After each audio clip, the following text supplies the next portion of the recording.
Hi, Cheryl from Garden in the Burrow, and thanks for stopping by again. So, first of all, let me just say, technology has not been my friend lately. So I just recorded this whole thing with my mic and everything, and then when I went to do playback, there's no audio again. I don't know why, but that's a project for another day. I wanted to do a little intro to what happened out in the garden, what I did out in the garden today. So I got to come out into the garden this morning on what was the most beautiful day. It was like low 70s all day, part sun, then the clouds would come in. It was just beautiful, beautiful, beautiful late summer day. And I got to do my favorite thing, which is come out into the garden with no real agenda, just walking around from place to place, and whatever happens to catch my fancy that I feel like doing when I walk by and see something that needs cutting back or something that needs attention. And so that's what I did all day. I did come out first thing in the morning with the one and only thing that was on my list, which was to harvest all the peaches off our peach tree and bring them in and prep them and get them in the freezer. This is the first time I've ever had to do that. The peach tree is actually in a really bad place. The spruce next to it needs to be taken out, and I haven't done it yet. And every year I sort of argue with myself about who wins the battle for the space, the peach tree or the spruce, because I love the evergreen blocking our side view over there. But anyway, that's irrelevant. Every year we get just very few peaches. I forget to thin them. They're usually pretty small, and I just kind of eat them as I go along. But this year there were many, so I actually got to harvest them and bring them in the house and put 2 big gallon bags in the freezer. So I was pretty excited. I've never done that before, so I took some video while I was doing that. And then I just walked around and got to choose what I felt like spending my time on. So I did a little bit of limbing up and a little bit of talking through some of the things that I want to do out back in the area behind the garden that I've been working in. And I have some plans and some thoughts, but you know, I got some time over the winter to dream and order plants online and all the things that we love to do as gardeners. So I took some video out there kind of walking through that. I spread some compost around. I dealt with a holly that's been battling scale, and hopefully gave it enough attention that it's going to be able to get off to a better start.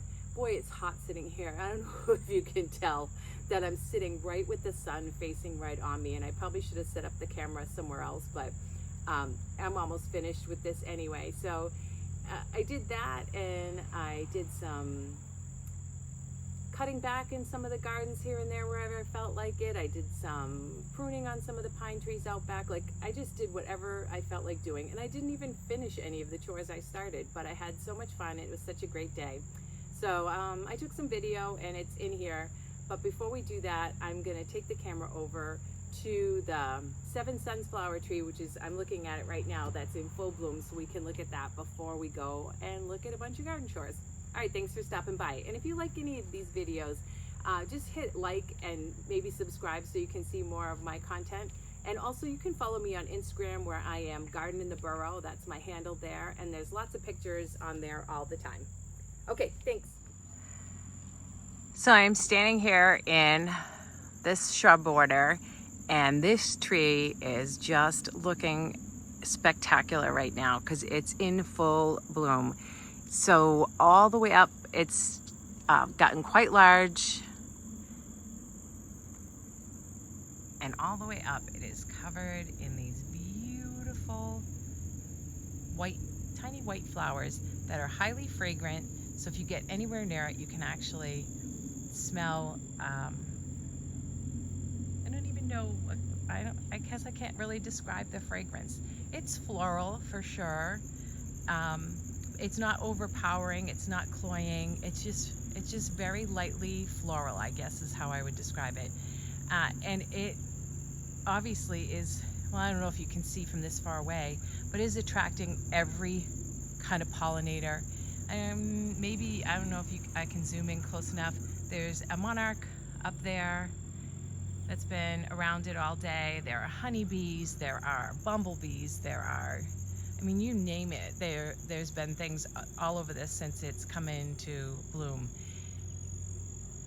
There's Mr. Monarch again.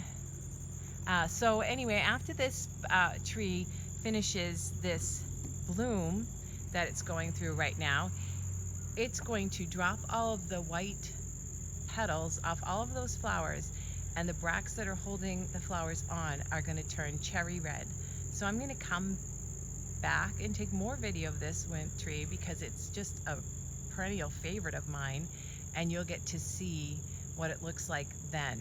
It's just such a gorgeous tree, such a valuable tree for anybody's landscape. There's the monarch way up there now. And I'll come around front so you can see also, and I've showed it before, the beautiful exfoliating bark of this tree.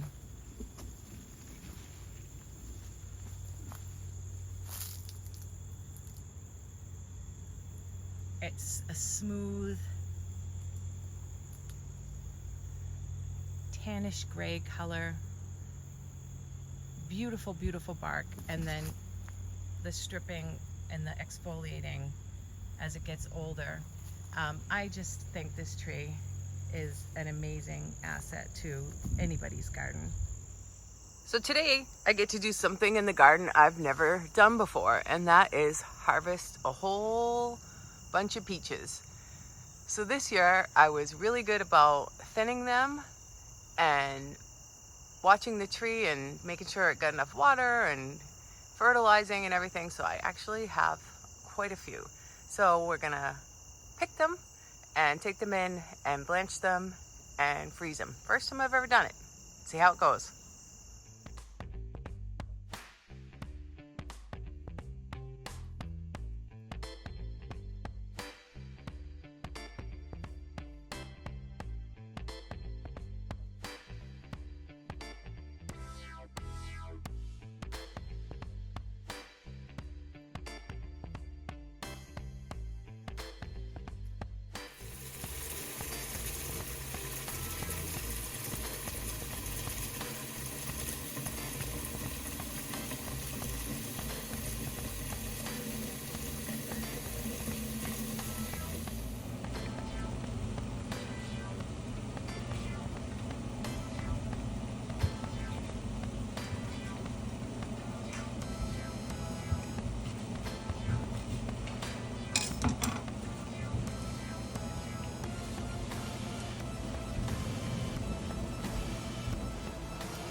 today is just the most bunch of random things that ever happened in a garden. So I'm going to start, I guess, over here with this holly. Okay, and here it is. And you can see this holly right next to my back door. Here it gets plenty of sun, and toward the back it doesn't. But what's been going on for the better part of this summer is an infestation of scale. So for those of you who aren't familiar with scale on your plants, I'm going to show you the way you can recognize it and then what you can do about it. So the first thing that usually you notice with scale is that, and now this one's been under treatment for some time, so it's less apparent, but you'll notice what looks like soot or ashes on some of the leaves. And what that actually is the scale insect has like a sweet secretion as it's, I guess, digesting your plant, eating your plant, and that attracts this sooty mold. So this sooty mold isn't actually what's causing the problem on the plant, it's the scale. Now, I've been spraying this, and I'll show you what I've been spraying it with. I'm going to try and find some scale that hasn't been sprayed so you can see what it looks like. And it's always on the underside of the leaves. It might take up, there we go. So that's what the scale looks like. And I guess maybe these were sprayed. They don't look as, oh no, some of them aren't. So that's the scale insect right there. And so if you were to just look at the front side, again, you see some of that sooty mold, but you don't see what's actually causing it, which is here on the back side. So what I'm doing to treat this, and what I've been doing to treat it, is spraying that scale with all seasons horticultural oil. So any sort of neem or horticultural oil will work. And you just need to, and this is the hard part, is you need to actually spray the scale. So I'm not going to do it on camera because I need two hands and I don't have my tripod with me, but you basically hold the leaves up, and well, here's one that's kind of flipped over even though the scale on this one's already been sprayed, and see how this is on the underside of the leaf. You just spray right on there. So I've been doing this every few days. I've just left the spray outside. So the other thing that I want to mention, that tube right there is protecting a clematis, by the way. And actually is going to get changed out. When it was being hidden by this whole holly, it was fine, but now I'm going to have to fix that. But anyway, usually that means that the plant is unhappy. So it could be a sunshade thing here, not sure. But the second thing it could be is that this holly is living, and I'll back out so you can see, right up against my driveway, and then there's a little edging and a walkway. So it does not have a lot of space for its roots. So it's pretty stuck in that one little spot there. So I haven't often come back. I usually give this some 10-10-10 in the spring, but I came in and dumped a whole load of compost in here, and I'm going to work it a little tiny bit down into the top inch of soil. And then the next thing I'm going to add to this is a little bit of aluminum sulfate. So I'm going to do both of those things, mix that in a little bit with my soil knife with the aluminum sulfate as soon as I go get it. All right, so this is the aluminum sulfate. Oops, it says aluminum sulfate. Okay, so this is what I'm going to be using, and I'm just going to put some onto the compost. So I can use up to a pound of this for a 3-foot high shrub, and I'm not going to use that much, but compost as a rule tends to be on the pH scale, it tends to be a little bit more on the sweet side. So, I mean, it's not going to be an exact science here. But anyway, I'm just gonna mix some of this into the compost that I put on the top of here. Oops, see, this is the kind of thing I find in my compost.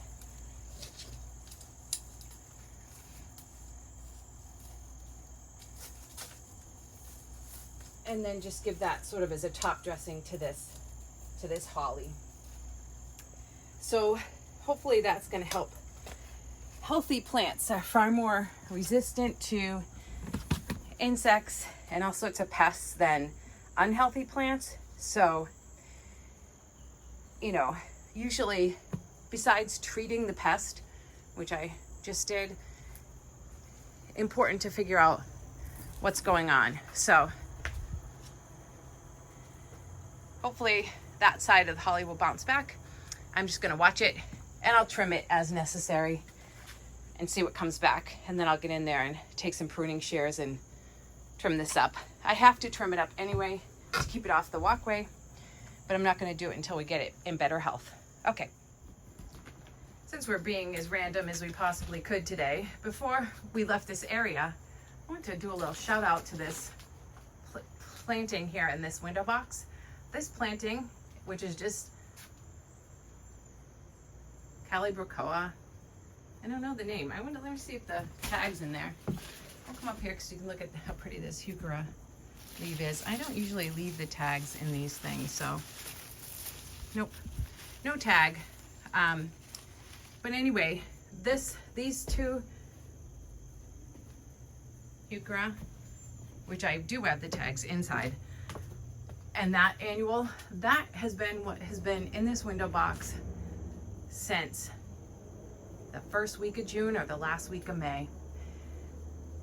Very, very early. Whenever I purchased my annuals, it was probably before that, it was probably sometime in May. I decided I was going to use perennials as my foliage in my containers this year. So that's the one, and I'll find the name of it. That's the one that I chose for in here. And I love to mix purple and orange together, so I just threw those in there. This is a tough window box. You'll see as I back out how there's less of the annual to the right hand side because I didn't put any on that side. This window box gets only sun on this side over here, and over there it's in crazy amount of shade. Over by the nearest to the house over here, it gets crazy shade. So it's always difficult to decide what to plant in here, and this ended up being the perfect combination. For the fall, I'm actually, until this annual gets hit by frost, I'm just going to augment this with either some cut branches off some dogwoods and or some maybe fake, not bittersweet, but some sort of berry like that. I never use real oriental bittersweet berries in my garden ever because the seeds are just as present on those as they are when they were on the plant growing somewhere. So so I do want to add something to it for fall. I also have these little pumpkins, and they're little white pumpkins on stakes, and I might add those or some real pumpkins. I'm not really sure, but I think for going right into this season, this window box really doesn't need anything, and I couldn't be happier with how it stayed throughout the whole growing season, and I'm not feeling the need to rip it all out. So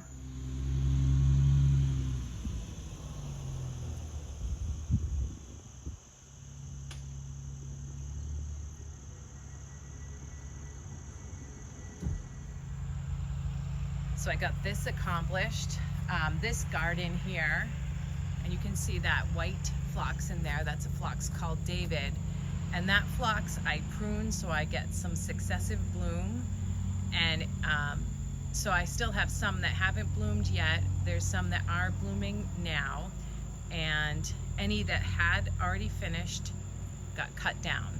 So a lot of them that were in the forefront of this garden and even in the areas on this side where they were a prominent feature for the past few weeks, they got cut down, and some pink ones too. So that's what's all in that bucket right there. So I did that. I don't think I did anything. Oh, I did a little bit of weeding in this garden too.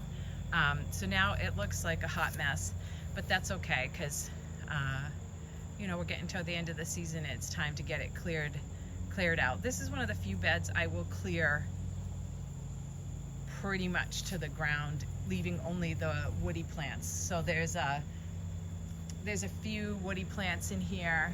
This dogwood. There's a berry, I forget what this is called, berry heavy, I think, or something like that. Deciduous holly. There's a arrowwood viburnum that I transplanted in here a few years ago. There are actually pussy willows right there that I cut to the ground after I take the catkins off of in the spring every year. So there's a few woody plants in here. So that's what stays throughout the winter time, but this garden will get completely cut back. But for now, today, what I cut back was all the phlox that had already gone by. So now we can just concentrate on the phlox that's looking pretty. So we're walking the new pathway into the back, and this is where my energy is going now. So I've moved, and it looks all terrible right now. I've moved some transplants. That's native ginger. I moved some very sad looking ferns. Like I said, we're looking at a mess, but that's all right because you're used to that around here. So I moved some transplants of some things, and now I have to make some decisions about planting. So over the winter, I'm going to back up to the beginning of this garden over here from this side, and I'll spin in so you can see. So over the winter, I'm going to decide about plants that I want to get. I went out shopping a couple times. Nothing is really speaking to me yet. So one plan is in this area right here. We limbed up all of the white pines that were in here. This is actually a willow directly in front of us. Right there, that's a willow. But these white pines, we limbed up all the rest of them except those few back here because we didn't want to completely clear the space until we had an idea what was going back there. So I think more Lindera benzoin, which is this shrub right here, which is pretty small right now. We have one in the other garden I was just in near the 7 sunflower tree that's probably 10, 12 feet tall. And so I'm going to add more of that. I ordered I did order those off Etsy. I ordered 2 little quart containers, basically saplings, seedlings. This shrub right here, to find around us locally in a nursery is not easy. And we did buy this one in the spring, and this shrub was $80. That's a lot of money for that, I think. But anyway, I don't want to do that again. I have to weed all this pokeweed out of there too. So anyway, I ordered 2 little starts of that, and then I'll keep my eyes peeled for maybe I'll keep hitting some nurseries and seeing if they have any more that are cheaper. But that's what I'm thinking I'm going to put probably 2 or 3 of them in this area. That shrub can handle full shade and do very well. So I think that's going to be what goes there. As far as this stuff goes, I think I'm just going to let the gingers keep spreading. There is a lily of the valley in here. I don't mind it. I actually love the smell of it, and I like to cut the little flowers to bring in. So they're all just sort of duking it out in here, so I think I'm just going to let that. There's also pulmonaria, and wherever pulmonaria pops up, I've been transplanting it and kind of moving it around because that will fill out slower than the others. So anyway, I'm going to let that keep happening. And I've been adding in a few more hostas here and there. Again, just little divisions. So that's, I think, the plan for this area. This is the pathway we just put in. And now, turning this way, and this is where those pine trees will be limbed up once we get the spice bush planted. And we put in 3 different size rhodies. And there they are, 1, 2, 3, in the springtime. And they're settling in, and that's all good. And this is big root geranium, Geranium macrorhizum. And I also think that we're just gonna let this keep filling in the ground. This is my favorite part of back here, are these branches on this white pine. They are so cool.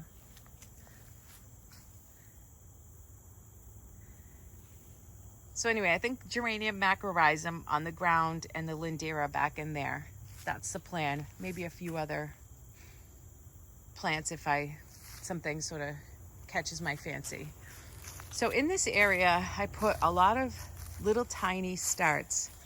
And I don't know if you can see them of, oh geez, I'll have to look up the name of this. It's just an evergreen little ground cover. I don't know why I can't even think of it. And there's, even though you can't see them, I can't even figure out where they are. But there's little things like Hosta, Sweet William, woodland phlox. Here's some.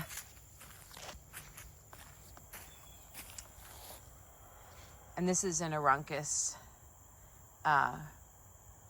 So there's little starts of that, and I wanted to see what would do well. So that this spring has been sort of a learning curve on what's happy back here. Again, I have a lot of pokeweed I have to get in here and weed out. I have to cut this weed tree out of here. Maybe I'll do that before I go in today. But it's here that that I need a plan for. So we're gonna finish limbing up this white pine right here. We had sort of stopped in this area.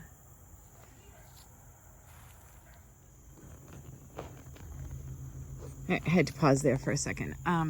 So what we just did over in here, we took down some willows that needed, and so I have this sort of hollow stump I want to do something with. We replaced the edging on over here, so I have these kind of interesting looking trunks that I want to plant around.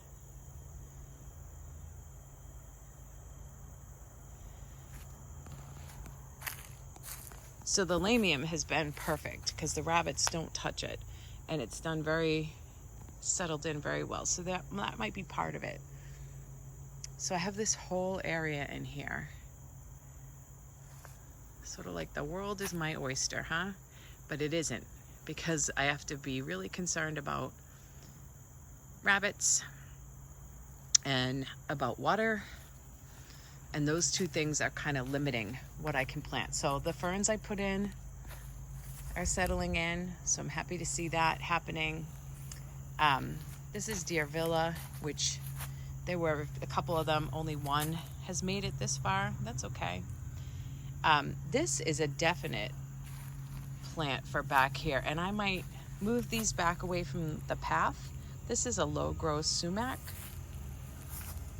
and I might move them back further in to the bed and maybe get some more, because they don't care about how dry it is back here, but as you can see, they're sort of encroaching on the path. So I might move those, transplant those, but in the springtime, I think. So anyway, that's this big area I get to sort of dream about. And so the basic things that have to get done obviously are finishing limbing up the pine trees, and we finished all the edging, so that got done. So now we just have to start thinking about what sort of, not only plants, but other things to put in here. I have some ideas. So I'm going to consider this area, well, I'm not going to consider it done. I'm going to consider it something I don't really have to focus on. And I kind of have a plan for this side with the Lindera. And then I'm going to start dreaming of some interesting things to go over here. Oh, the other thing I have to do is get all that pokeweed out of there. So 2 things to do: limb up and weed, and then dream and plan. That's what's going on back here.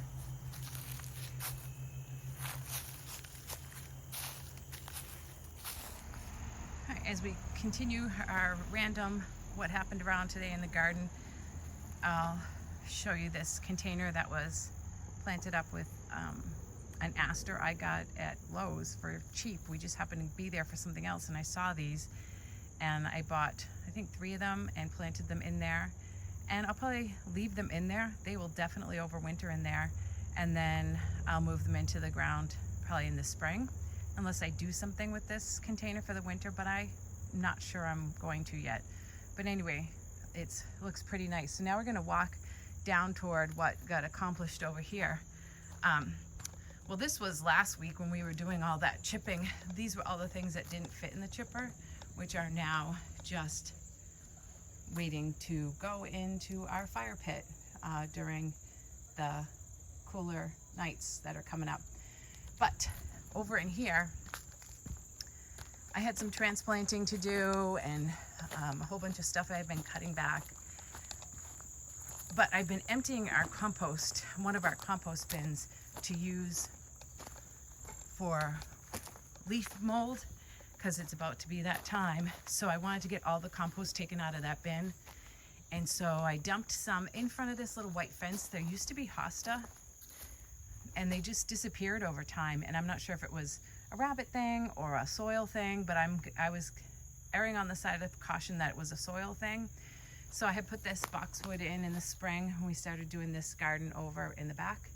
So I just went out back and took some divisions off some pulmonaria and dumped 2 big garden carts full of compost right on top of the soil in front of the fence, so that the pulmonaria, and I still have a few more rocks to get around that edging, but now we'll have this little area back in front of the fence looking a little bit better. It had just started to look very weedy once the hosta weren't there. So the pulmonaria, that will make it look nice. So I also did that over in here. You can see the darker color. Anywhere it looked like I could see sand showing through, or the soil looked particularly thin, or I'd like to put something into plant, I dumped bucket loads of compost. And I didn't screen it, I just used it the way it was. And now we'll take a walk over. Oh, that solar light also has to be replaced, but one thing at a time. So now we'll take a walk over to where the compost is. Oh, sorry for the spinning. So we're walking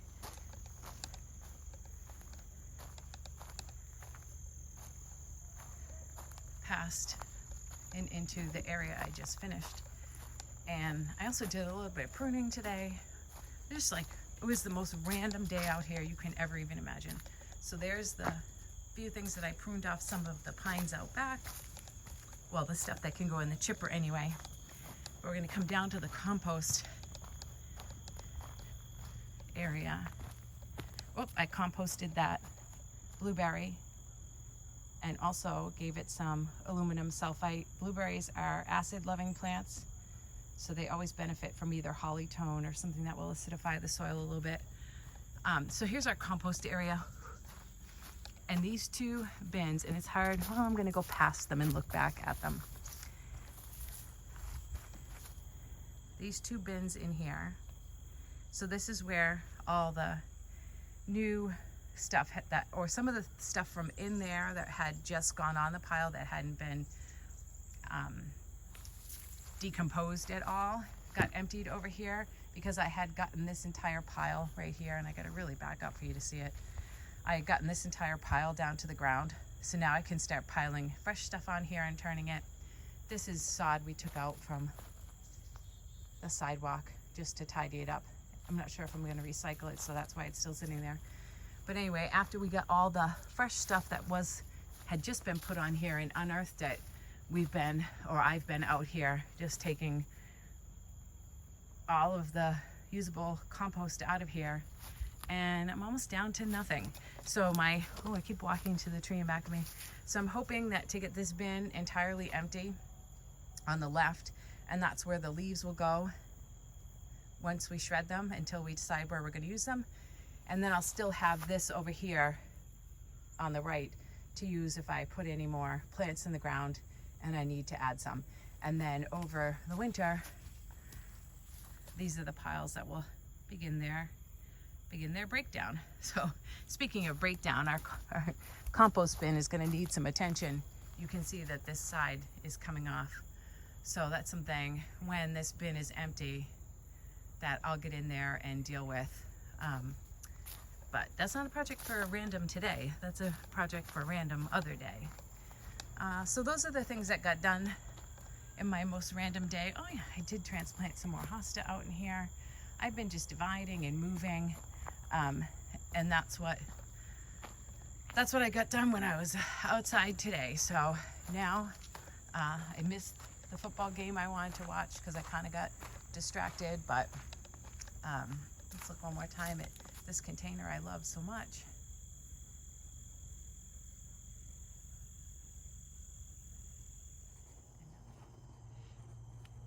So I wanted to, I forgot, add in this little clip about this bucket I use, and I always keep one here, and then when it gets full, which it is full, so it has to be emptied now, in next to the compost. So when I'm digging down in here, I can, have some place to throw it away. And I'm always surprised what I find in the compost. So, like that's a plant label. There's a straw. I don't actually know what that is, a label of something. Always tons of things like plant pots. And how a soda can got in there, I have no idea. What else? Oh, this is the top of a solar light. This is, a cable tie. I don't know, that's from some sort of packaging. What other fun stuff that I find in the compost? That's from Suet. This is funny. Oh, there's styrofoam. I used to put forks. Somebody told me to try this for rabbits, to put forks in the plants so that when they went to bend their little noses in to eat them, they would poke themselves on the plastic fork. That did not work, in case you want to know. That was not effective in any way. Landscape fabric. This is a tag off, I can only assume, a patio cushion. Don't remove, penalty of law, under penalty of law. More plant tags, more styrofoam. This is a piece of foam from God knows what. More cans, which I wonder how those end up in here. I don't know. I'm not drinking out in my garden when I'm working. Plastic spoon. So this is just all stuff that came out of this journey into the compost pile. Now that this bin is full, I'll take it and empty it, and then bring it back over here to carry on for the next. Sometimes when I forget what plants I've put in the ground too, sometimes I'll find their plant label in here. Oh, that's funny. That's Leonidas leonoris. And try and remember where they ended up. So anyway, that was the compost bin finds this time around. Now I'm really going to go in and watch some football. All right, happy gardening.